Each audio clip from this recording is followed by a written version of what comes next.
कारण राखीव जागा हा या देशातला सनातन संघर्ष आहे.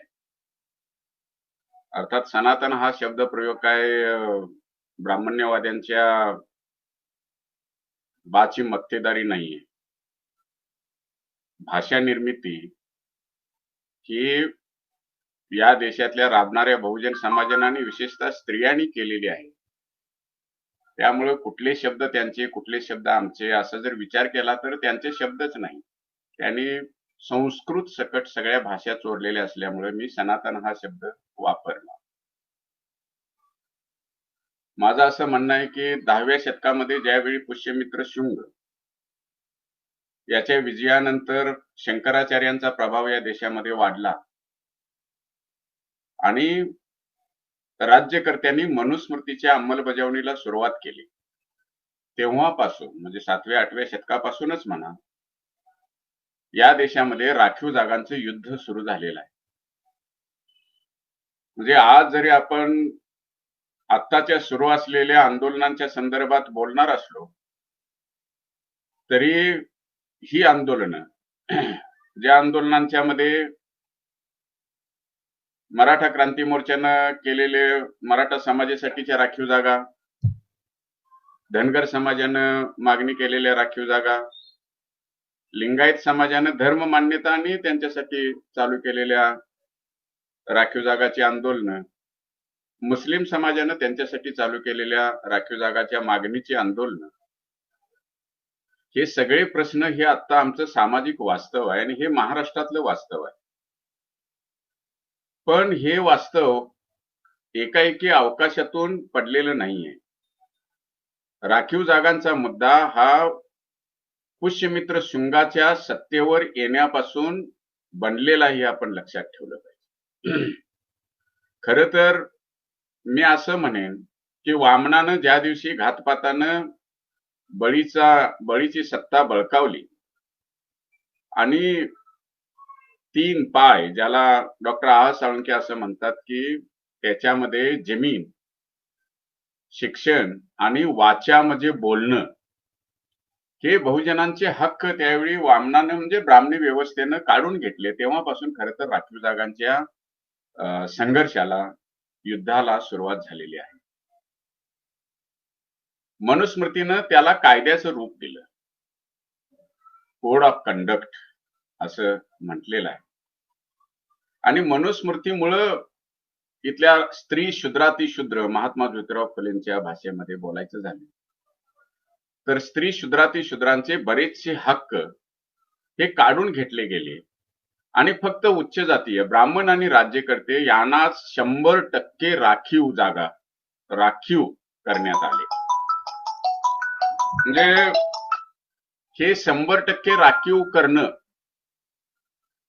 हे मनुस्मृतीच्या काळातलं आहे. आता आपल्याला काही बरेचसे लोक असं म्हणतात की मनुस्मृती ही ब्राह्मणांनी निर्माण केली किंवा मनु नावाच्या व्यक्तीने निर्माण केली.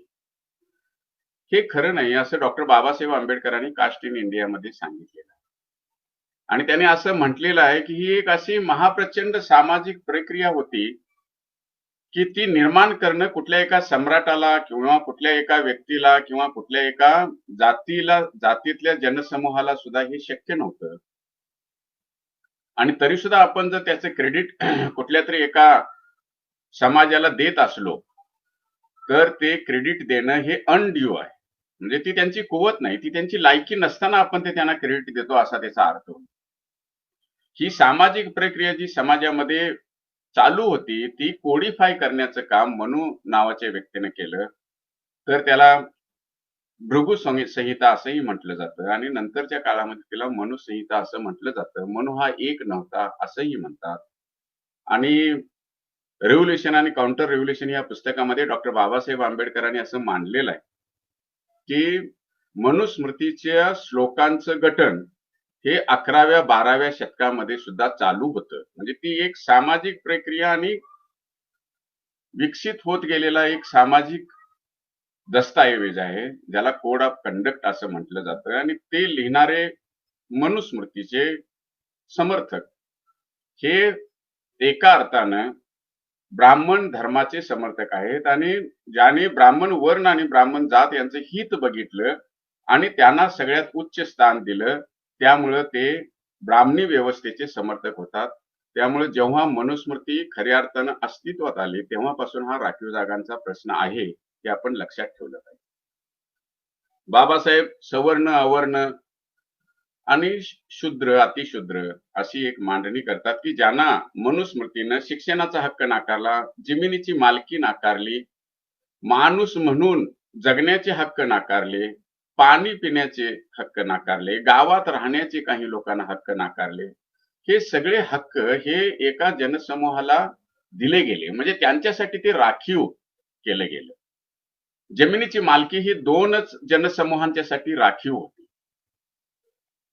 राजा आणि ब्राह्मण.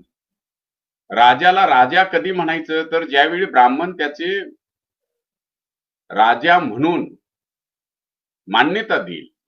म्हणजे छत्रपती शिवाजी महाराजांचा राज्याभिषेक महाराष्ट्रातल्या ब्राह्मण मंडळींनी नाकारला आणि त्यांचं असं म्हणणं होते की छत्रपती शिवाजी महाराज हे शूद्र आहेत. म्हणजे जर ब्राह्मणांनी राज्याभिषेक केला नाही तर तो राजा होऊ शकत नाही. म्हणजे क्षत्रिय जरी राजे म्हणून होणार असले तरी सुद्धा त्यांना ब्राह्मणांची मान्यता आवश्यक होती. त्यामुळं जमिनी या फक्त ब्राह्मण आणि राजा या दोघांच्या मालकीच्या होत्या, राखीव होत्या त्यांच्यासाठी. बाकी कुठल्याही जनसमूहाला जमिनीवर मालकी नव्हती. आणि यामध्ये नंतरच्या काळामध्ये फार फरक पडला असं झालेलं नाहीये. म्हणजे या देशामध्ये इस्लाम धर्मात जन्माला आलेल्या बऱ्याच राजांनी राज्य केलं, पण मनुस्मृतीच्या कायद्यामध्ये आणि जमिनीच्या मालकीमध्ये त्यांनी हस्तक्षेप केला नाही. न्यायालय नेमताना सुद्धा त्यांनी मनुस्मृतीच्या कायद्याची अंमलबजावणी करणारा एक न्यायाधीश आणि इस्लामच्या पद्धतीनं कुराणाच्या आधारावर न्यायदान करणारा दुसरा न्यायाधीश असे दोन दोन न्यायाधीश इथल्या इस्लाम धर्मात जन्माला आलेल्या सम्राटांनी राजांनी नेमलेले होते. खर तर मनुस्मृतीच्या विरोधात उभा राहिलेला या देशातला पहिला राजा आहे छत्रपती शिवाजी महाराज, ज्यांनी मनुस्मृतीनं जे बहुजन समाजासाठी नाकारलं होतं आणि फक्त उच्च जातीयांच्यासाठी राखीव ठेवलेलं होतं, त्या राखीवचं अराखीव करण्याची प्रक्रिया ही छत्रपती शिवाजी महाराजांनी सुरू केली. मी तुम्हाला उदाहरण सांगतो की मनुस्मृतीनं शस्त्र ही फक्त वरच्या उच्च जातीयांच्यासाठी राखीव केलेली होती. छत्रपती शिवाजी महाराजांच्या सोबत जे सामील झाले त्याच्यामध्ये त्यावेळचे सरंजामदार नव्हते, पण कुणबी, कुरवाडी, बलुतेदार, भटके, विमुक्त, धनगर ह्या सगळ्या बहुजन समाजातले लोक छत्रपती शिवाजी महाराजांच्या सोबत सामील झाले आणि त्यांनी रयतेचं राज्य उभं केलं. या रयतेच्या राज्यामध्ये उभे करण्यासाठी ज्या ज्या माणसांच्या हातात छत्रपती शिवाजी महाराजांना हत्यारं दिली, ते सगळी हत्यारं ही मनुस्मृतीनं ज्या राखीव जागा दिल्या होत्या त्या अराखीव करून, रिझर्वेशन होतं ते डिरिझर्वेशन करून छत्रपती शिवाजी महाराजांनी स्त्री शूद्राती शूद्रांच्या न्यायाच्या बाजूनं राखीव जागा मोडायला सुरुवात केली आणि या जनसमूहांच्या हातामध्ये हत्यारं दिली. जमिनीच्या बाबतीमध्ये सुद्धा छत्रपती शिवाजी महाराजांनी घेतलेले निर्णय, अर्थात शहाजी राजांच्या मुळे पण त्यांचे ते निर्णय तसे झालेले होते असं इतिहासातले पुरावे देणारे लोक तुम्हाला सांगतील. पण जमिनीची मालकी सुद्धा छत्रपती शिवाजी महाराजांनी फक्त वरच्या उच्च जातीयांच्यासाठी जी राखीव होती ती अराखीव करून शेतकऱ्यांना जमिनीचा ताबा द्यायला सुरुवात केली. आणि मग त्याच्यामध्ये टॅक्स असेल किंवा बाकीच्या गोष्टींचे असेल, रयतवारी असेल, हे सगळे छत्रपती शिवाजी महाराजांनी मनुस्मृती मोडून ह्या जे राखीव होतं ते अराखीव करण्याची सुरुवात केली हे आपण लक्षात ठेवलं पाहिजे. म्हणजे माझं असं म्हणणं आहे की आपण ज्या राखीव जागांच्या चळवळी करतो ते खरं तर नाव उलट करायला पाहिजे. आपण मनुस्मृतीनं जे राखीव केलेलं आहे आतापर्यंत ते अराखीव करण्याच्या ह्या चळवळी आहेत किंवा ते राखीव असलेलं मोडण्याच्या ह्या चळवळी आहेत. रिझर्वेशन जे मनुस्मृतीनं दिलं ते डिरिझर्वेशन करण्याच्या ह्या चळवळी आहेत. आणि त्यामुळं आम्ही राखीव जागा मागतो आहोत असं नाही, तर आम्ही सगळेजण स्त्री शूद्राती शूद्र, बहुजन समाज, आदिवासी, भटके, विमुक्त हे सगळे मिळून मनुस्मृतीनं जे राखीव केलेलं होतं ते मोडण्याच्या चळवळी आज करतो आहोत आणि ते हक्क सगळ्यांना मिळालं पाहिजे. हे खरं तर आमच्या आंदोलनाचं कंटेंट आहे. आमच्या आंदोलनातलं सार आहे.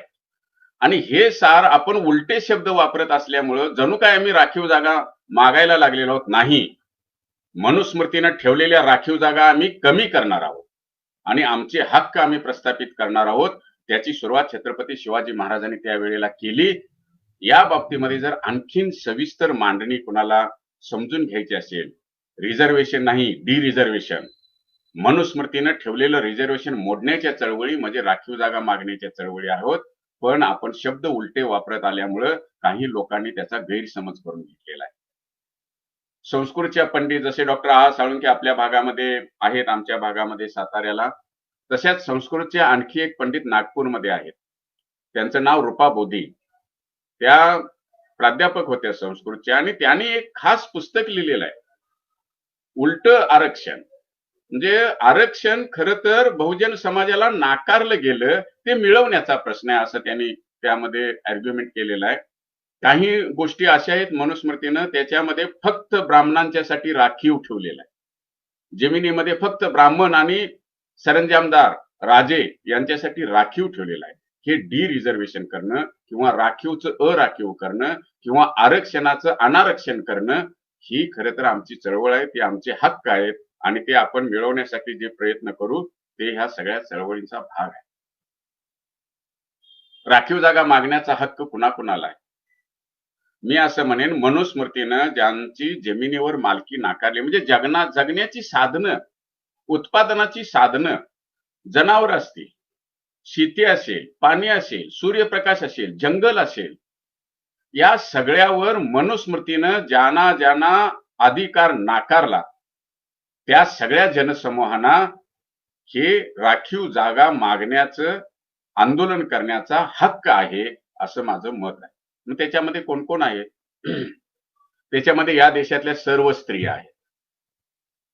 जाती धर्माचा मुद्दा नाहीये, त्या कोणीही असोत, मनुस्मृतीनं सर्व स्त्रियांना शूद्र मानून सगळेच हक्क नाकारले होते. डॉक्टर बाबासाहेब आंबेडकर हे पहिले विद्वान असे आहेत की ज्यांनी संविधानामध्ये आणि संविधान सभेमध्ये स्त्रियांच्या हक्काची चर्चा सुरू केली आणि त्यांनी नंतर हिंदू कोड बिल आणायचा प्रयत्न केला, जो स्त्रियांना माणूस म्हणून मनुस्मृतीनं नाकारलेले हक्क मिळवून देण्याचा पहिला प्रयत्न होता. तो नाकारला गेला आणि डॉक्टर बाबासाहेब आंबेडकरांनी आपल्या पदाचा राजीनामा दिला. एवढं पण जर मी करू शकत नसेल तर अशा सरकारमध्ये मला राहायचं नाही. अर्थात ओबीसीचा मुद्दा सुद्धा त्याच्यासोबत जोडलेला. म्हणजे हे दोन प्रमुख मुद्दे घेऊन डॉक्टर बाबासाहेब आंबेडकरांनी राजीनामा दिला. त्यांनी त्यावेळी हे सांगितलेलं होतं की या देशातल्या सर्व स्त्रिया, अगदी ब्राह्मण स्त्रीसह, मनुस्मृतीनं शूद्र समजलेल्या असल्यामुळं सगळ्या प्रकारच्या मालकी हक्कापासून आणि हक्क अधिकारापासून मनुस्मृतीनं त्यांना टाळलेलं होतं. म्हणजे राखीव करून ठेवलं होतं फक्त पुरुष आणि उच्च जातीय पुरुष.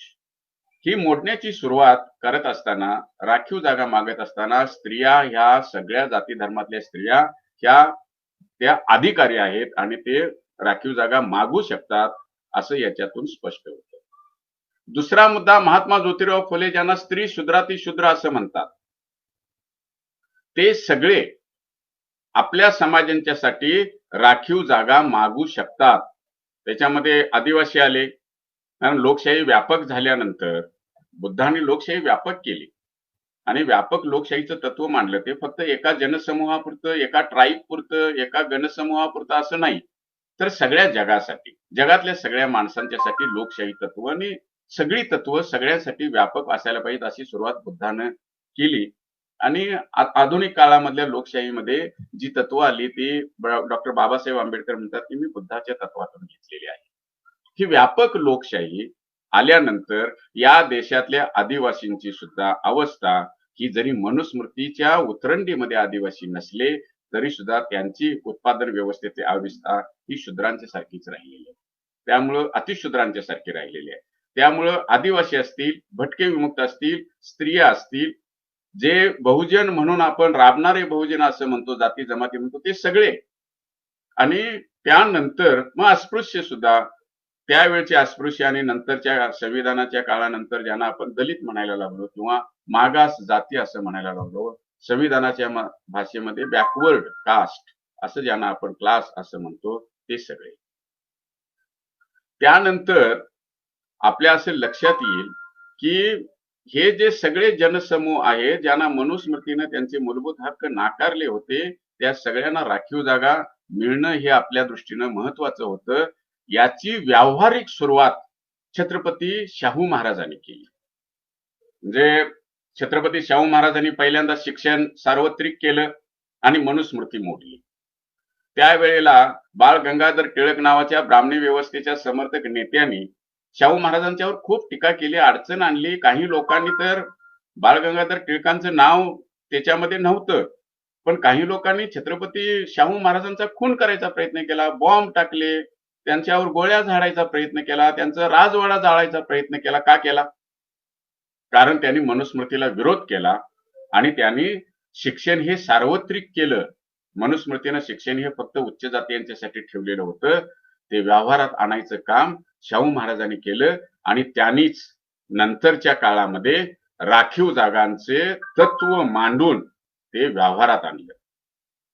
खर तर इथंच आपण जर अराखीवीकरणाची चळवळ असं म्हणालो असतो शाहू महाराजांची, किंवा डी रिझर्वेशनची चळवळ असं म्हणालो असतो, तर छान झालं असतं.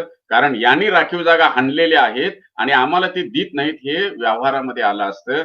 पण तेव्हापासून राखीव जागांची चळवळ असं आपण म्हणत आलो. त्याची व्यवहारातली सुरुवात छत्रपती शाहू महाराजांनी कोल्हापूर संस्थानामध्ये केली, हे आपण लक्षात ठेवलं पाहिजे. त्याने त्या चळवळीचं तत्व काय ठेवलं? त्यांनी नकारात्मक पद्धतीनं ठराव केला. म्हणजे काय केला? कोणाला राखीव जागा? त्या सर्वांना जे ब्राह्मण नाहीत, जे पारशी नाहीत, त्यानंतर जे शेनवी नाहीत आणि जे प्रभू नाहीत, कायस्थ प्रभू समाज, जे उच्च शिक्षित होते आणि नोकरीमध्ये होते, ते सगळे शिक्षणाचा हक्क ज्यांना होता त्यांना सोडून बाकीच्या सगळ्यांना, म्हणजे हा खरं तर एका अर्थाने निगेटिव्ह ठराव आहे. म्हणजे अमक्या अमक्यांना सोडून बाकीच्या सगळ्यांना राखीव जागा ठेवण्यात येतील असं शाहू महाराजांनी या देशामध्ये आणि जगामध्ये या पद्धतीचं पहिला ठराव कायदा करून त्याची अंमलबजावणी सुरू केली. हे सुद्धा मनुस्मृतीच्या विरोधात आहे. मी एवढं सविस्तर का मांडतोय? कारण आता जे वातावरण महाराष्ट्रामध्ये तयार झालेलं आहे ते वातावरण कोणाच तरी एकाची बाजू घेऊन सुटणार नाहीये. त्यासाठी जे तत्वज्ञान आहे किंवा ज्या तत्वामुळे आमच्यावर ही वेळ आली किंवा ज्या मनुस्मृतीनं आमच्यावर ही वेळ आणली, त्या मनुस्मृतीला मोडण्यासाठी कुठला तरी एक समाज नाही, तर सगळ्या स्त्री शूद्राती शूद्रांनी एकत्र येणं, सगळ्या राबणाऱ्या बहुजन समाजाने एकत्र येणं, सगळ्या शूद्र जातींनी एकत्रित येऊन मनुस्मृती मोडीत काढल्याशिवाय आपल्याला ज्यासाठी राखीव जागांचं आंदोलन करावं लागणार आहे ते सगळे प्रश्न सुटणार नाहीत, याची खात्री असल्यामुळे मी तुम्हाला थोडासा इतिहास सांगायला लागलो. खरं तर हा इतिहास सांगत असताना डॉक्टर बाबासाहेब आंबेडकरांनी संविधानाच्या वेळेला ज्या राखीव जागांची संविधानामध्ये नोंद केलेली आहे त्या सुद्धा ह्या मनुस्मृतीच्या आधारावरच केलेले. दुसरा आधार काय आहे? दुसरा आधार ज्यासाठी बाबासाहेब आंबेडकरांनी राजीनामा दिला त्यातले दोन मुद्दे होते, एक स्त्रिया आणि दुसरा ओबीसी, इतर मागासवर्गीय. बाबासाहेब ज्याला शूद्र म्हणतात, महात्मा फुले ज्यांना शूद्र म्हणतात, बाबासाहेब ज्यांना अवर्ण म्हणतात, महात्मा फुले त्यांना अतिशूद्र म्हणतात.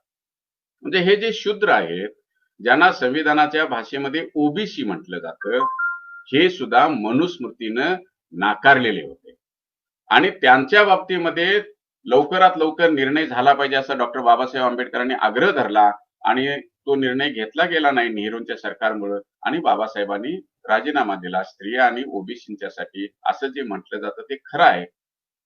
ह्या ज्या जनसमूहाच्या परंपरा आहेत किंवा जे जनसमूह आहेत त्यांच्यासाठी नंतरच्या काळामध्ये एक कमिशन नेमलं गेलं आणि ते कमिशन हे आपल्याला सगळ्यांना माहिती आहे. ओबीसींच्यासाठीच कमिशन, हे कमिशन ज्यांच्या नेतृत्वाखाली नेमलं ते पहिल्यांदा ठाकूरांच्या नेतृत्वाखाली नेमलं आणि नंतर त्या सगळ्या कमिशनची जी सुरुवात झालेली आहे, संघर्षाची जी सुरुवात झालेली आहे ती आपल्याला माहिती आहे की झालेली आहे. आणि मग आपल्या लक्षात येईल की त्याने असं म्हटलेलं आहे कमिशननं की ह्या ज्या जाती आहेत त्या दरिद्र्य आहेत. याचं कारण त्या सामाजिक दृष्ट्या मागास आहेत. म्हणजे सामाजिक दृष्ट्या मागास असणं हे दारिद्र्याचं कारण आहे. दरिद्री आहेत म्हणून मागासलेले नाहीत, तर सामाजिक दृष्ट्या मागासलेले असल्यामुळेच त्या दरिद्री आहेत. आणि म्हणून मी मगाशी तुम्हाला म्हटलं की याचं मुख्य कारण हे विशेषतः मनुस्मृतीमध्ये आहे. ह्या मागासलेल्या जाती असल्यामुळं, त्या बहुजन जाती असल्यामुळं त्यांना कुठल्याही प्रकारच्या उत्पादनाच्या साधनावर मालकी नव्हती आणि मालकी नसणं हेच त्यांच्या दारिद्र्याचं आणि एकंदरीत मागासलेपणाचं मुख्य कारण आहे, हे आपण लक्षात ठेवलं पाहिजे. जर का आपण मनुस्मृतीनं कोणाला जगण्याचे हक्क दिले नव्हते, जगण्याची साधनावरची मालकी आणि हक्क दिले नव्हते यांची यादी काढली तर तुम्हाला ओबीसी त्याच्यामध्ये आढळतील, स्त्रिया त्याच्यामध्ये आढळतील आणि बाकीचे सुद्धा सगळे त्याच्यामध्ये आढळतील. हे आपण सगळ्यांनी लक्षात घेऊनच गेलं पाहिजे असं माझं मत आहे.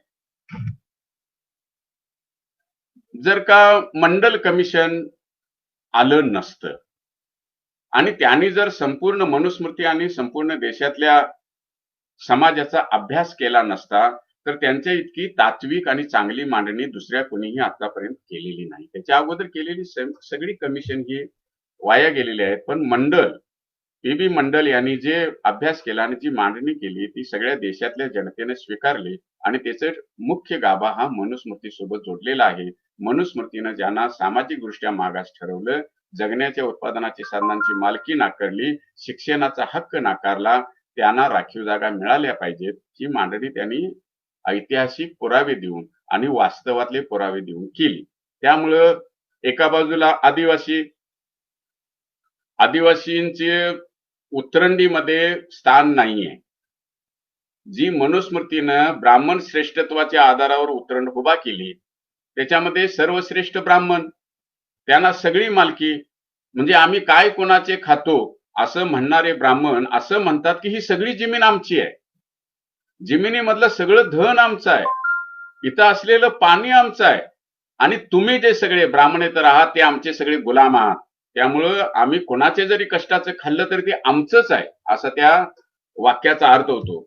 आणि रामदास ज्यावेळी मोठ्या दिमाकानं सगळ्या जगाला सांगतात आम्ही काय कोणाचे खातो तो राम आम्हाला देतो, हे त्याचा अर्थ आहे की ह्या सगळ्या जगाची मालकी आमची आहे. हा जो दर्प आहे हा मनुस्मृतीच्या आधारावरचा दर्प आहे.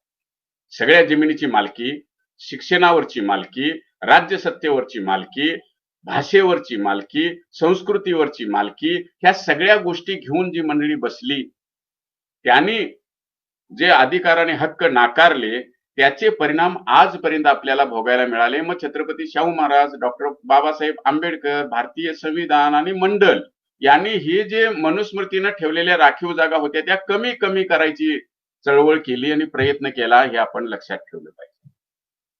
त्यांनी आदिवासींना राखीव जागा दिल्या, म्हणजे मनुस्मृतीचा प्रभाव आदिवासींच्यावरचा कमी केला. ह्या ब्राह्मणी व्यवस्थेमध्ये आणि मनुस्मृतीच्या उतरंडीमध्ये आदिवासी नाहीये, कारण त्यांनी जाती व्यवस्था स्वीकारली नाही, त्यांनी ब्राह्मण प्रभुत्व स्वीकारलं नाही, त्यांनी स्वतःची जीवन पद्धती सुद्धा वेगळी ठेवली, स्वतःचा धर्म त्याने आदिवासी धर्म म्हणून कुठल्याही धर्मामध्ये भाग घेतला नाही, पण निसर्गाच्या तत्वाला धरून जगत राहिले आणि ह्या समाजापासून बाजूला जाऊन जगत राहिले, जंगलामध्ये जाऊन जगत राहिले. त्याने आपली जीवन पद्धती आणि आपली सांस्कृतिक भूमिका बदलली नाही. पण ज्यांनी मनुस्मृती स्वीकारली, ब्राह्मण श्रेष्ठत्व स्वीकारलं, त्यांनी मात्र आपली भूमिका आणि जीवन पद्धती बदलली. आणि मग नंतरच्या काळामध्ये शेती करणाऱ्या लोकांनी जी संस्कृती निर्माण केली, जी जाती व्यवस्थेची संस्कृती होती, त्याच्यामध्ये मात्र जमिनीची मालकी ही तयार झाली. आदिवासी भागात जमिनीची मालकी तयार झाली नाही. ज्यावेळी आपण धनगर आणि आदिवासी या राखीव जागांच्या बाबतीमधलं वास्तव समजून घ्यायचा प्रयत्न करू त्यावेळी हा मुद्दा तुम्ही लक्षात ठेवा की जमिनीवरची खाजगी मालकी ही आदिवासींनी शेवटपर्यंत आजपर्यंत सुद्धा त्यांच्या जीवन पद्धतीमध्ये, आता भ्रष्टपणा आलेला आहे, नंतरच्या काळामध्ये भारत सरकारनं काही जमिनी आदिवासींच्या खाजगी मालकीच्या केल्या आणि ती आंदोलन सुद्धा आदिवासींनी केलेली आहेत. पण मूळ संस्कृती आदिवासींची ही खाजगी मालकी नाकारणारी संस्कृती आहे. म्हणून ते आदिवासी आहेत, म्हणून त्यांची संस्कृती वेगळी आहे, म्हणून त्याला संविधानानं राखीव जागा दिल्या. जे अतिशूद्र होते, ज्यांना आपण शेड्युल्ड ट्राईब म्हणून आदिवासींच्यासाठी आणि शेड्युल्ड कास्ट म्हणून जे अतिशूद्र होते, अस्पृश्य होते, कुठल्याही प्रकारचे हक्क नव्हते, त्यांना सुद्धा संविधानानं राखीव जागा दिल्या. आणि मग नंतरच्या काळामध्ये मंडल कमिशन नंतर ओबीसीना सुद्धा संविधानाला मान्य करून घेऊन राखीव जागा देण्यात आल्या. आता हे आपण लक्षात ठेवलं पाहिजे की फक्त एवढेच समाजमध्ये शुद्रातिशूद्र नाही आहेत.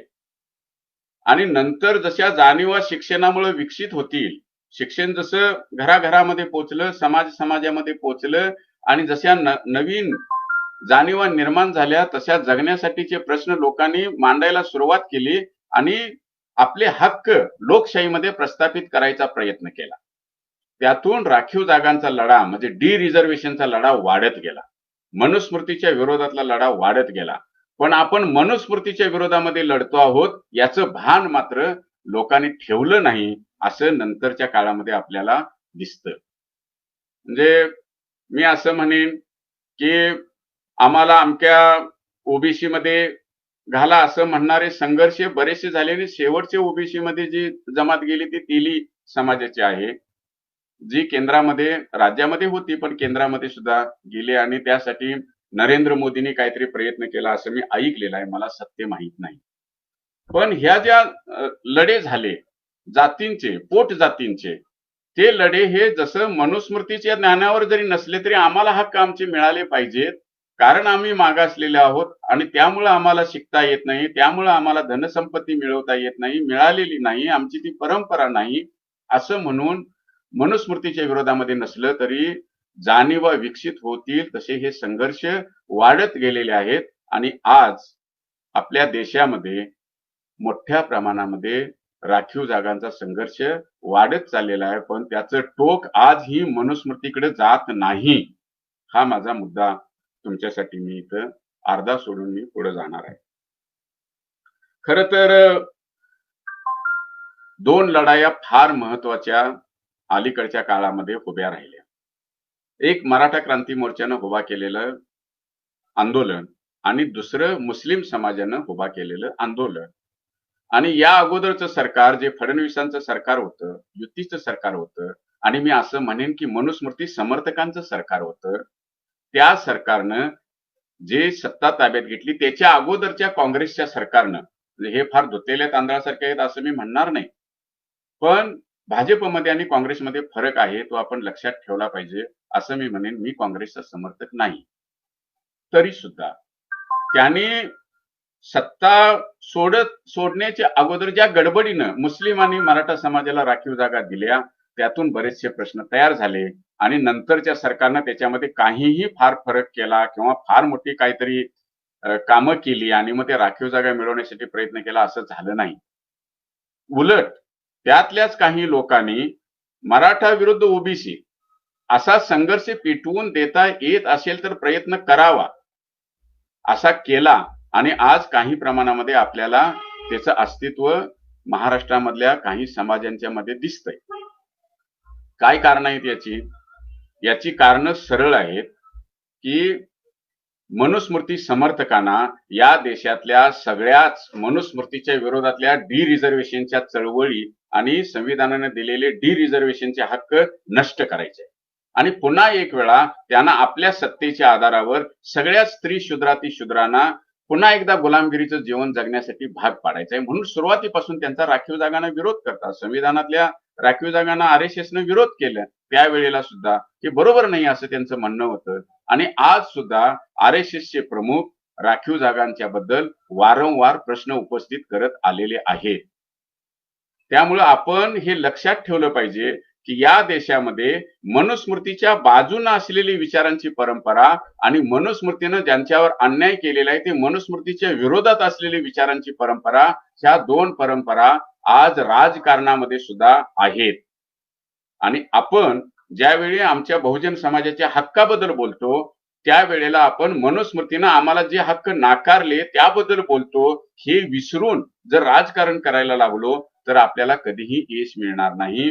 कारण लोकशाहीमध्ये तुम्ही कोणत्या बाजूने उभे आहात, तुमची डोकी कुठं आहेत, हे निर्णय घेण्यासाठी अत्यंत महत्वाचं असतं. कारण त्याच्या आधारावरच कायदे मंडळ निवडलं जातं आणि कायदे मंडळ जे कायदे करतं त्याच्या आधारावर लोकशाही चालते. त्यामुळं आपण कोणत्या बाजूला आहोत, स्त्री शूद्राती शूद्रांना जगण्याची हक्क आणि उत्पादनाची साधनं नाकारणाऱ्या मनुस्मृतीच्या समर्थनाच्या बाजूला उभे आहोत, की स्त्री शूद्राती शूद्रांना हक्क मिळाले पाहिजेत आणि मनुस्मृतीनं केलेलं रिझर्वेशन हे डिरिझर्वेशन झालं पाहिजे, यासाठी झालेल्या राखीव जागांच्या चळवळीच्या बाजूला उभे आहोत. राजकारणामध्ये आपण कुठे उभे आहोत हे प्रत्येक व्यक्तीनं आणि समाज त्या समाजातल्या धोरणांनी समजून घेणं आवश्यक आहे, असं माझं मत आहे. तसा जर विचार केला तर मराठा समाजाला राखीव जागा मिळायला पाहिजेत की नाही, असा एक प्रश्न मी ओबीसी जातीत जन्माला आलेलो असल्यामुळे मला विचारला जातो आणि मी त्याची अत्यंत स्पष्ट शब्दात उत्तरे दिलेली आहेत. आणि आजही तुमच्या समोर सांगतो की ज्यांना मनुस्मृतीनं जमिनीची मालकी, शिक्षणाचे हक्क नाकारले, त्या सगळ्या जनसमूहांना राखीव जागा मिळाल्या पाहिजे. त्याच्यामध्ये मराठा समाज बसतो की नाही, असा जर तुम्ही विचार करायचा ठरवलं तर मराठा ह्या शब्दामुळे तुमचा गोंधळ होत असेल तर त्याची एक स्पष्टता घ्या. मराठा समाज ही एक स्तरीय जात नाही. मराठा समाज हा अनेक स्तरीय जातींचा, जमातींचा मिळून बनलेला समाज आहे. म्हणजे मराठा समाजामध्ये कुणबी, कुरवाडी, रयत असं ज्याला आपण म्हणतो, जे मनुस्मृतीनं शूद्र म्हणून त्यांना सगळी मालकी नाकारली होती, शिक्षणाचे हक्क नाकारले होते. छत्रपती शिवाजी महाराज हे काही सरंजामदार मराठ्यांच्यातले नव्हते आणि छत्रपती शिवाजी महाराज हे शूद्र आहेत म्हणून त्यांचा राज्याभिषेक नाकारण्यामध्ये फक्त महाराष्ट्रातले ब्राह्मण नव्हते. महाराष्ट्रातले तत्कालीन सरंजामदार मराठे, ज्यांना जे आता मराठा म्हणून यादीमध्ये येतात, ते बरेचसे राजे, सरंजामदार जे दिल्लीचे सरदार होते, ते सुद्धा छत्रपती शिवाजी महाराजांना शूद्रच म्हणत होते. आणि तुझं चिचुक्या एवढं राज्य असं म्हणणारे जावळीचे मोरे हे छत्रपती शिवाजी महाराजांना नाकारत होते. म्हणजे ब्राह्मणांनी महाराष्ट्रातल्या छत्रपती शिवाजी महाराजांचं शूद्रत्व पुढे केलं आणि राज्याभिषेक नाकारला. त्यावेळी यातला एकही सरंजामदार पुढे शिवाजी महाराजांच्या सोबत आला नाही आणि असं म्हणाला नाही की यांनी जरी तुम्हाला शूद्र म्हटलं तरी आम्ही सगळे तुमच्या सोबत आहोत, असं कुठला सरदार किंवा सरंजामदार येऊन बोललेलं इतिहासामध्ये नाही. त्यामुळे ही जी युती होती, उच्च जातीय ब्राह्मण आणि उच्च जातीय सरंजामदार, सरदार, राजे घराणे यांची युती तेव्हाही होती आणि आज ही मनुस्मृतीचं समर्थन करण्यासाठी ही उच्च जातीय सरंजामदार घराणी ही आहे. त्याच्यामध्ये काही मराठी आहे, त्याच्यामध्ये काही ठाकूर असतील, त्याच्यामध्ये आणखीन त्या प्रदेशातले उच्च जातीय असतील. पण हे सगळे जरी असले तरी ते एक जातीय नाही. म्हणजे महाराष्ट्राचं वैशिष्ट्य असं आहे की महाराष्ट्रामध्ये सत्यशोधक समाजाची स्थापना महात्मा ज्योतिराव फुले यांनी केली आणि सत्यशोधक समाजाच्या नंतर या देशामध्ये सत्यशोधकांची चळवळ सुरू झाली आणि त्यांनी एक पर्याय म्हणून सार्वजनिक सत्यधर्म महात्मा ज्योतिराव फुले यांनी मांडला.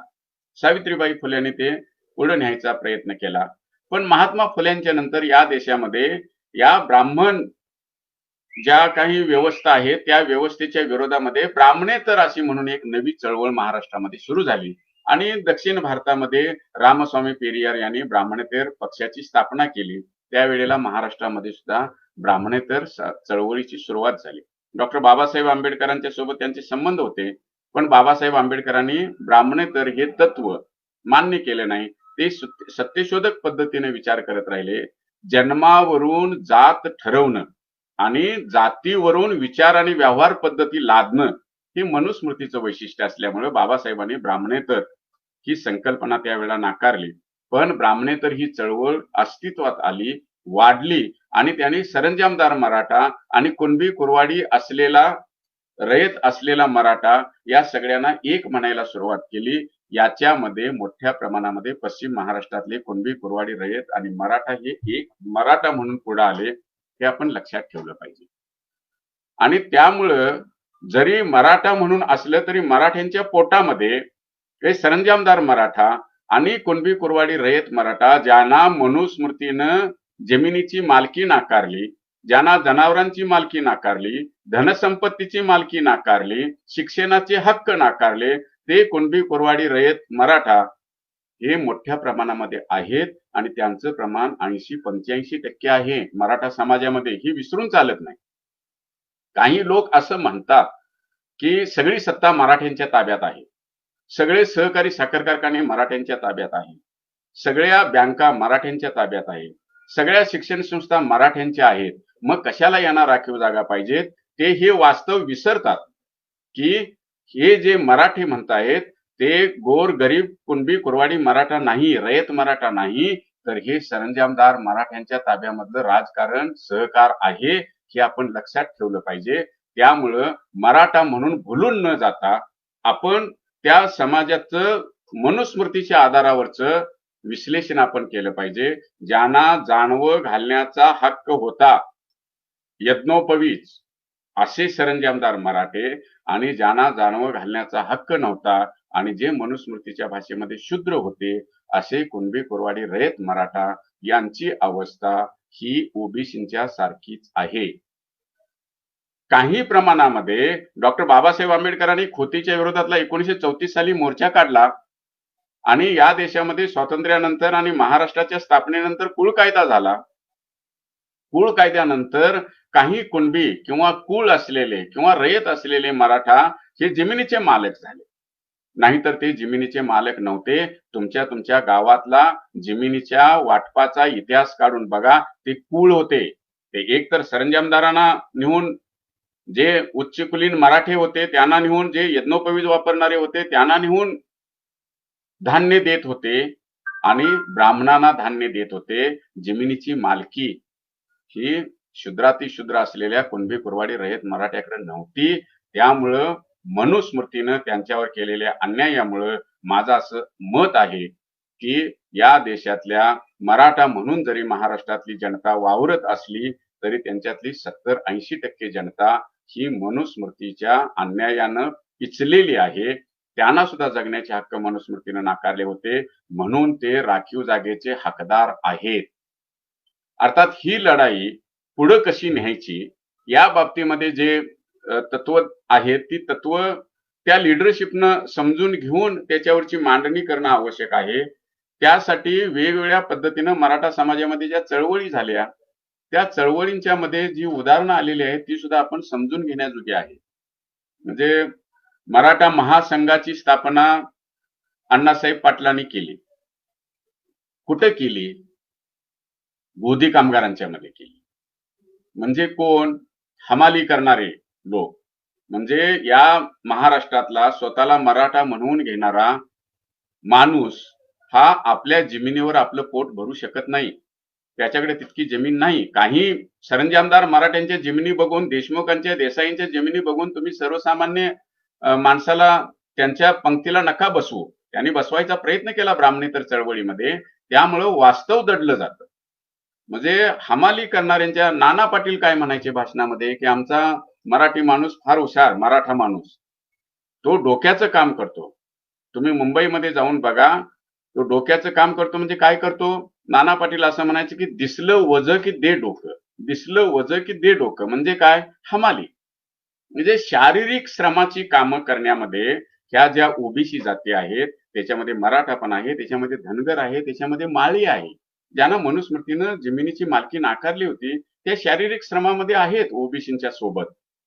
त्यामुळे माझं असं म्हणणं आहे की आपण हमालांचं बघा, डॉक्टर बाबा आढावांच्या सारखा माणूस सुद्धा आयुष्यभर सांगत आला की हमालांच्या मध्ये उच्च जातीय नाहीत. शारीरिक श्रम करणारा तो शूद्र, हे जे मनुस्मृतीने सांगितलेलं तत्व होतं ते इथं पण लागू आहे.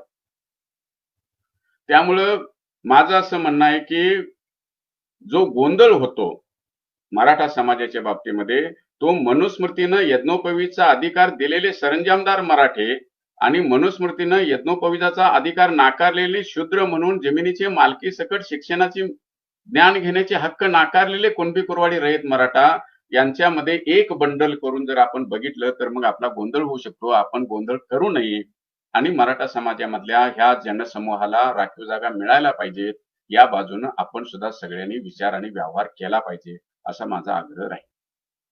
याचा अर्थ असा आहे का की त्यांनी ओबीसीना जे संविधानानं दिलेले आहे किंवा मंडल कमिशननं दिलेले आहे त्याच्यावरच घाला करावा हा प्रश्न आपण वेगळ्या पद्धतीने सोडवला पाहिजे. पण मराठा समूहामधल्या कुणबी कुरवाडी रयत मराठ्यासाठी जे मराठा म्हणून आहे ते आरक्षण मिळालं पाहिजे. इथं येऊन मी हा मुद्दा सोडणार आहे. दुसरा मुद्दा आहे धनगर समाजाचा. धनगर समाजाची अवस्था काय आहे? तुम्ही जर असा विचार करायचा ठरवला तर जाती व्यवस्था घट्ट होत असताना आणि इंग्रजांच्या काळामध्ये जे सत्ता बदल झाले, परिवर्तन झालं, विशेषतः 1857च्या बंडानंतर राणीचा जाहीरनामा आला आणि आम्ही तुमच्या कुठल्याही धार्मिक आणि जातीय व्यवहारामध्ये हस्तक्षेप करणार नाही असं राणीनं डिक्लेअर केलं आणि इंग्रजांची सत्ता सुरू झाली. त्यांनी काय केलं? त्यांनी जाती व्यवस्थेमधल्या सुधारणा करायच्या बंद केल्या. धार्मिक ढवळाढवळीच्या नावाखाली सामाजिक सुधारणा बंद केल्या आणि भांडवलशाहीची खाजगी मालकी मात्र आणली. त्यामुळे झालं काय? देसाई देशमुख यांच्याकडे जे सरंजामदारी पद्धतीने मुस्लिम राजांनी आणि इतर राजांनी सुद्धा ज्या जमिनी दिल्या होत्या त्या त्यांच्याच ताब्यात राहिल्या. प्रत्येक गावामध्ये 30% पासून ते 60% पर्यंतच्या जमिनी ह्या ब्राह्मण कुटुंबांच्या मालकीच्या आहेत आणि राहिलेल्या असल्या तर ते सरंजामदार देसाई देशमुख यांच्या मालकीचे आहेत. म्हणजे हे इंग्रजांनी भांडवलशाही सोबत खाजगीकरण केल्यामुळं जाती अंतासाठीचा एक मोठा अडथळा खाजगी मालकीमुळे उभा राहिला. तो डॉक्टर बाबासाहेब आंबेडकरांनी ओळखला होता म्हणून त्यांनी स्टेट अँड मायनॉरिटी मध्ये सगळ्या गोष्टींच्या राष्ट्रीयकरणावर भर दिला. हे आपण लक्षात ठेवलं पाहिजे.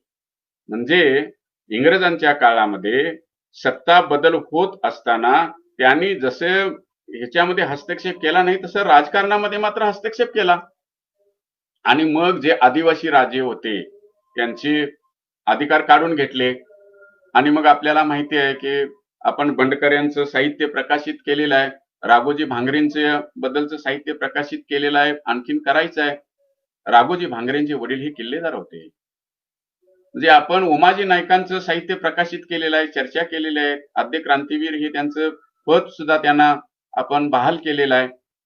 ते सुद्धा पुरंदर किल्ल्याचे किल्लेदार होते. म्हणजे एका बाजूला पेंढारी, दुसऱ्या बाजूला आदिवासी, तिसऱ्या बाजूला बेरड समाज किंवा रामोशी समाज ज्याला आपण म्हणतो, हा एका अर्थानं राज्यकर्ता समाज होता. तसाच धनगर समाज सुद्धा होता. हे आपण लक्षात ठेवलं पाहिजे. पण यांच्यामध्ये आणि इतर समाजांच्या मध्ये फरक काय राहिला? फरक असा राहिला की जे जाती व्यवस्थेच्या परिसरामध्ये राहिले पण जाती व्यवस्था स्वीकारली नाही अशांच्या मध्ये आदिवासी आहेत, भटके विमुक्त आहेत, रामोशी आहेत आणि धनगर समाज सुद्धा आहे. यांनी जाती व्यवस्था स्वीकारली नाही, स्वतःची संस्कृती, स्वतःची भाषा, स्वतःच्या रूढी परंपरा हे स्वीकारून जपून त्यांनी राज्यकर्ते म्हणून पण भूमिका बजावलेल्या आहेत. पण आदिवासींनी शेवटपर्यंत जमिनीवरची मालकी नाकारली. रामोशी समाजानं शेवटपर्यंत जमिनीवरची मालकी त्यांना मिळाली नाही आणि धनगर समाजानं मात्र राज्यकर्ते असतानाच जाती व्यवस्था प्रभावी असलेल्या परिसरामध्ये स्वतःचं स्थान निवडलं. ते त्या परिसरामध्ये फिरत राहिले, त्या परिसरामध्ये राज्य करत राहिले आणि त्या परिसरामधल्या जमिनी सुद्धा त्यांनी व्यवहाराला सुरुवात केली. पण मुख्य भाग हा भटकंतीवरच राहिला आणि इतर समाजापासून अलिप्त राहिला. आदिवासींच्या मध्ये आणि धनगर समाजामध्ये हे जे फरक आहेत हे फरक सुद्धा आपण लक्षात घ्यायला पाहिजे. जसे आदिवासी तसे धनगर असं म्हटलं तर वास्तव आपण नाकारल्यासारखं. तरी सुद्धा धनगर समाजाला मनुस्मृतीनं शूद्र ठरवून अधिकार नाकारले की नाही? नाकारले. त्यामुळे धनगर समाज सुद्धा राखीव जागांचा अधिकारी आहे हे आपण लक्षात ठेवलं. अर्थात या देशामध्ये उतरंडीची जाती व्यवस्था आणि मनुस्मृतीनं हक्क नाकारणं हे या देशामध्ये नवीन आलेल्या धर्मांच्या मध्ये पण आहे आणि तो आजार किंवा तो रोग ज्याला डॉक्टर बाबासाहेब आंबेडकर अनुकरणाचा रोग म्हणतात किंवा अँटिनिओ ग्रामशी ज्याला हेगीमनी म्हणतो, कल्चरल हेगीमनी म्हणतो, ही हेगिमनी नवीन आलेल्या धर्मामध्ये सुद्धा स्वीकारली गेली, जी ब्राह्मणी कल्चरल हेगिमनी होती, आणि तिथं सुद्धा जाती व्यवस्था आली. इस्लाममध्ये जाती व्यवस्था आली. जाती अंतासाठी निर्माण झालेल्या लिंगायत धर्मामध्ये जाती व्यवस्था आली. माणसं सगळी समान, राजा आणि माणूस याच्यात फरक नाही म्हणून येशू ख्रिस्ताला फाशी दिलेल्या ख्रिश्चन धर्मामध्ये सुद्धा या देशात आल्यानंतर जाती व्यवस्था आली. आणि मनुस्मृतीचे सगळे कायदे या धर्मांच्या मध्ये सुद्धा टिकून राहिले. त्यामुळं ज्यांनी धर्म स्वीकारला ते बहुजन समाजातले मुस्लिम, ज्यांनी इस्लाम कबूल केला, जाती व्यवस्थेला वैतागून, ब्राह्मणी छळाला वैतागून, अस्पृश्यतेला वैतागून ज्यांनी इस्लाम कबूल केला, जे ओबीसी होते इस्लाम मध्ये जाण्याच्या अगोदर, त्या सगळ्यांना सुद्धा राखीव जागांचा हक्क आहे. लिंगायतांना राखीव जागांचा हक्क आहे. हे आपण पहिल्यांदा मनुस्मृती ही डोळ्यासमोर ठेवून मान्य केलं पाहिजे, असं माझं मत. या देशातल्या काही लोकांनी या सगळ्या जनसमूहांना एकमेकाच्या विरोधामध्ये लढवण्याचा चंग बांधले. ओबीसीना मराठ्यांच्या अंगावर घालायचं, मराठ्यांना ओबीसींच्या अंगावर घालायचं, धनगरांना आदिवासींच्या अंगावर घालायचं, आदिवासींना धनगरांचं भ्या दाखवायचं, मुस्लिमांना हिंदू म्हणून त्यांच्या अस्तित्वाला, संस्कृतीला, धर्माला, राखीव जागांना नाकारायचं, लिंगायतांना आरएसएस वाल्यांनी लिंगायत म्हणून मान्यताच द्यायची नाही, नाकारायचं. ही जी सगळी संघर्षाची केंद्र आहेत, ती सगळी केंद्र आपण समजून घ्यायला पाहिजे. आणि मग आपण लक्षात घेतलं पाहिजे की हे सगळे जनसमूह आमच्या देशामध्ये मेजॉरिटी होऊ शकतात. कुठलाही एक धर्म आपल्या देशामध्ये, हिंदू सुद्धा मेजॉरिटी नाही, ख्रिश्चन मेजॉरिटी नाही, कुठलीही एक जात महाराष्ट्रामध्ये मराठा मेजॉरिटी नाही, माळी मेजॉरिटी नाही. मेजॉरिटी म्हणजे सगळ्या जाती धर्मातलं त्यांचं अस्तित्व बघितलं तर हे सगळे मायनॉरिटी मध्ये आहेत. पण राबणारा बहुजन समाज म्हणून जर याने एकत्र यायचं ठरवलं तर हे मेजॉरिटी मध्ये येऊ शकतात आणि आपले आपले हक्क प्रस्थापित करू शकतात. कांशीराम नावाचा एक नेता होऊन गेला, त्यांना असं म्हटलेलं आहे, जिसकी जितनी संख्या भारी उसकी उतनी भागीदारी. म्हणजे तुमच्या जनसमूहांची जेवढी संख्या असेल तेवढी टक्के रिझर्वेशन तुम्हाला मिळायला पाहिजे. अर्थात सगळ्या समाजाला रिझर्वेशन द्यावं का? डॉक्टर बाबासाहेब आंबेडकर असं म्हणालेले होते की हा प्रतिनिधित्वाचा प्रश्न आहे. कोणत्याही कारणामुळे ज्या जात समूहांना प्रतिनिधित्व मिळत नाही त्यांना प्रतिनिधित्व देण्याचा प्रश्न आहे, हा गरिबी हटावचा मामला नाही, असा त्यांनी उल्लेख केलेला आहे. पण तरी सुद्धा जर का या देशातल्या सगळ्या राजणाऱ्या बहुजन समाजानं एकत्रित येऊन असं ठरवलं की सगळ्या जागा ह्या सगळ्यांनी त्यांच्या त्यांच्या पद्धतीनं वाटून घ्यायचं, तर ते होऊ शकतं. कोण अडवणार? आणि माझं असं म्हणणं आहे की ज्यांना संविधानानं राखीव जागा दिलेल्या आहेत या अगोदर, त्यांचे हक्क हे प्रस्थापित झालेले नाहीत. ज्यासाठी राखीव जागा दिल्या ते सगळं त्यांना मिळालेलं नाही. त्यांच्यामध्ये अजून मागास पण आहे, त्यांच्यामध्ये शिक्षणाचं प्रमाण कमीच आहे. राखीव जागा जरी दिल्या तरी सगळे ते नोकरीवर जाऊ शकत नाही, बॅकलॉग राहतो. का बॅकलॉग राहतो? कारण राखीव जागांची अंमलबजावणी जशी व्हायला पाहिजे तशी झाली नाही. मनुस्मृती समर्थकांनी त्याच्यामध्ये अडथळे आणले, त्यामुळे ते जे हक्क प्रस्थापित व्हायला पाहिजे होते ते झालेले नाही. त्यामुळं आज त्यांना सुद्धा राखीव जागांची गरज आहे. याचा अर्थ ज्यांना राखीव जागा मिळाल्या नाहीत त्यांना मिळू नये असा होत नाही. त्यामुळे पहिली गोष्ट आपण एक लक्षात ठेवली पाहिजे की ज्यांच्या राखीव जागा संविधानानं यापूर्वी मान्य केलेल्या आहेत त्यांचे हक्क आपण बाधित करू नये. उलट ज्यांना राखीव जागा मिळायला पाहिजेत आणि मनुस्मृतीनं ज्यांना जगण्याचे हक्क नाकारले त्या सगळ्यांना राखीव जागा मिळण्यासाठी बीसी, ओबीसी, एससी, एनटी ह्या सगळ्यांनी मिळून एकत्रित येऊन आपण अशी आंदोलनं केली पाहिजेत की मराठा समाजाला सुद्धा राखीव जागा मिळाल्या पाहिजेत आणि धनगर समाजाला सुद्धा राखीव जागा मिळाल्या पाहिजेत. आणि त्यासाठीची जी मर्यादा या देशातल्या एका विद्वान कोर्टानं घातली 50%ची, ती मर्यादा काढून टाकली पाहिजे. या देशातला कारभार कोर्ट नाही चालवू शकत. या देशातला कारभार लोकशाही पद्धतीनं चालतो आणि या देशातल्या कारभाराचं चालवायचं असेल तर त्यासाठी कायदे मंडळ आहे, लोकसभा आहे, राज्यसभा आहे, विधानसभा आहे, विधान परिषद आहे. यांनी सांगेल ते महत्वाचं आहे. या देशातले कोर्ट काय लायकीचे आहेत आणि ते काय निकाल देतात हे आम्ही बघितलेलं आहे. आता जी कोर्ट प्रत्यक्ष कोर्टामध्ये येत नाहीत, ऑनलाईन काम करतात का तर कोरोना होईल म्हणून. ती कोर्ट मात्र विद्यार्थ्यांनी प्रत्यक्ष एकत्रित येऊन फिजिकली एकत्र येऊन परीक्षा द्यावी असे निकाल म्हणजे जे ते व्यवहारात आणू शकत नाहीत ते विद्यार्थ्यांनी व्यवहारात आणावं म्हणून निकाल देतात. यांच्या न्याय बुद्धीवर प्रश्नचिन्ह उपस्थित करण्याजोग्या जागा आहेत. त्यामुळं माझं असं म्हणणं आहे की कोर्टानं जी 50% राखीव जागांना मर्यादा घातलेली आहे ती आपण सगळ्यांनी एकत्रित येऊन उठवली पाहिजे. ते फक्त मराठा समाजाचं काम नाही किंवा ते फक्त धनगर समाजाचं काम नाही. ते सगळे स्त्री शूद्रातिशूद्र ज्याला महात्मा फुले म्हणत होते त्या सगळ्यांनी एकत्रित येऊन 50%ची मर्यादा मोडली पाहिजे. आणि तामिळनाडू मधल्या चळवळीने जसं संविधानाच्या चौकटीमध्ये कोर्टाची मर्यादा काढून राखीव जागा प्रस्थापित केल्या तशा राखीव जागा प्रस्थापित करणं शक्य आहे आणि तोच योग्य मार्ग आहे. एक जात दुसऱ्या जातीच्या विरोधात एक समाज दुसऱ्या समाजाच्या विरोधामध्ये लढवून राखीव जागांचा मुद्दा संपणार नाही. ह्या सगळ्यांच्यावरच मनुस्मृतीने अन्याय केलेला आहे आणि केंद्रातले राज्यकर्ते हे मनुस्मृतीचे समर्थक आहेत ही विसरू नका. खरं तर 50%ची अट त्यांनीच कायदा करून बाजूला करायला पाहिजे पण ते करणार नाहीत कारण त्यांना राखीव जागा द्यायचीच नाही.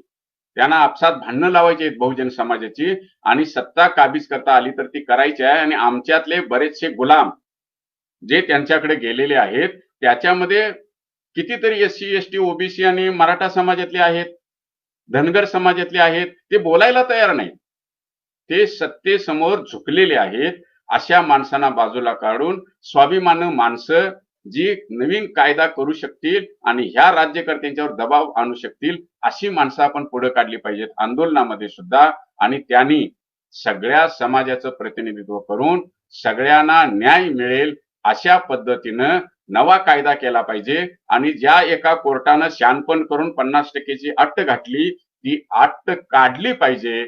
आणि त्या त्या प्रमाणामध्ये मराठा समाज धनगर समाज लिंगायत समाज आणि मुस्लिम समाज यांना सुद्धा राखीव जागा दिल्या पाहिजेत. असं सगळ्यांनी मिळून आंदोलन उभा करणं हे सगळ्यांना न्याय देणारं एकमेव तत्व असू शकतं.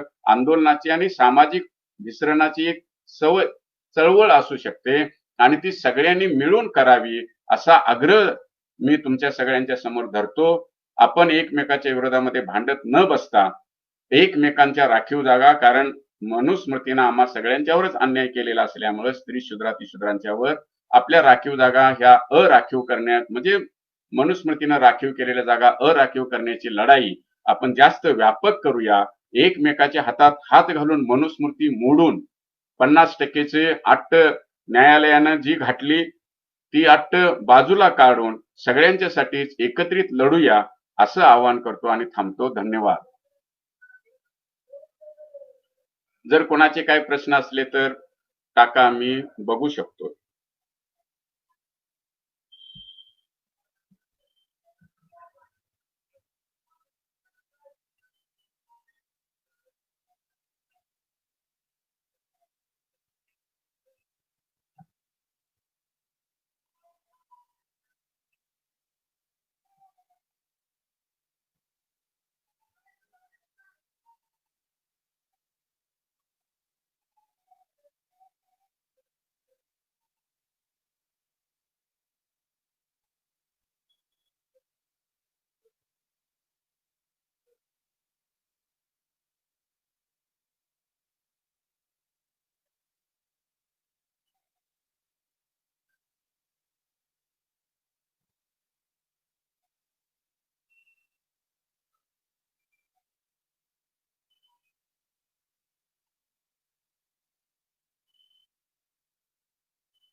मला असं वाटतंय जालिंदर की काय प्रश्न आलेले नाहीत. एखाद्या वेळेस लोकांना समजलं असेल किंवा समजलं नसेल म्हणून पण प्रश्न येत नसतील.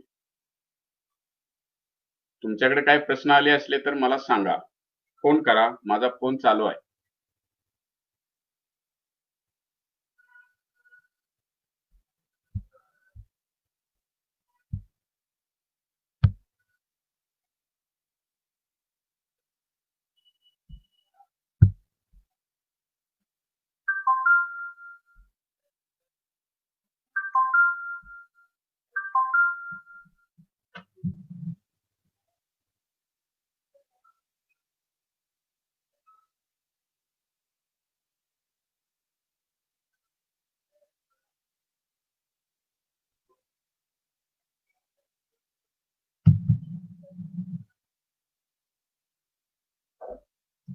मी बंद करू?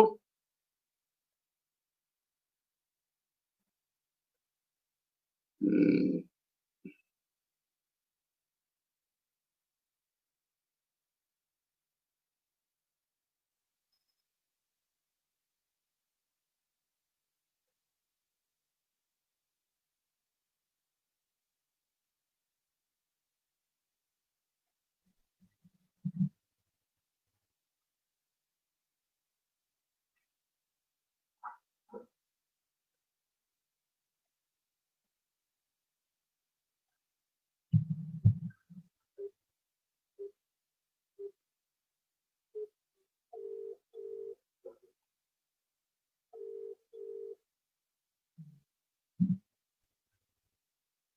जालिंदर 27 लोक अजून पण आहेत, पण प्रश्न काय येत नाहीत. मग थांबूया आपण.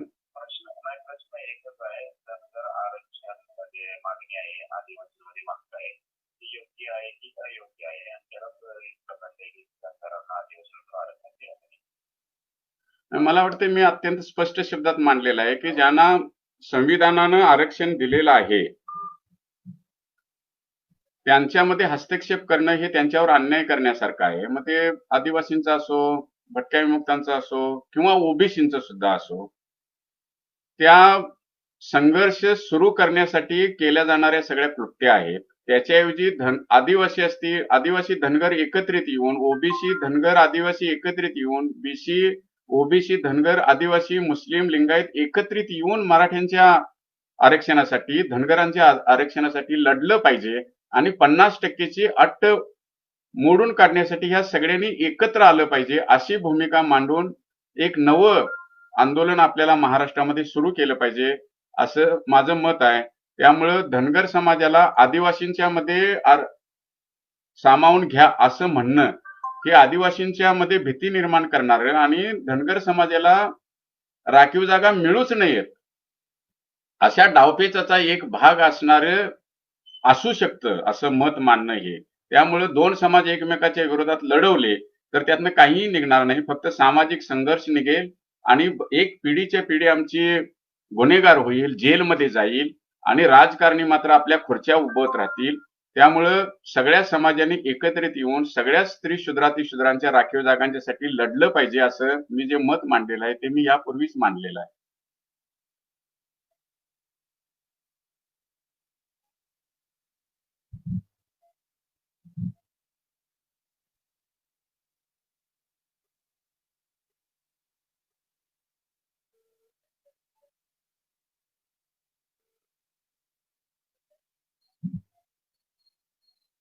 थांबूया मग.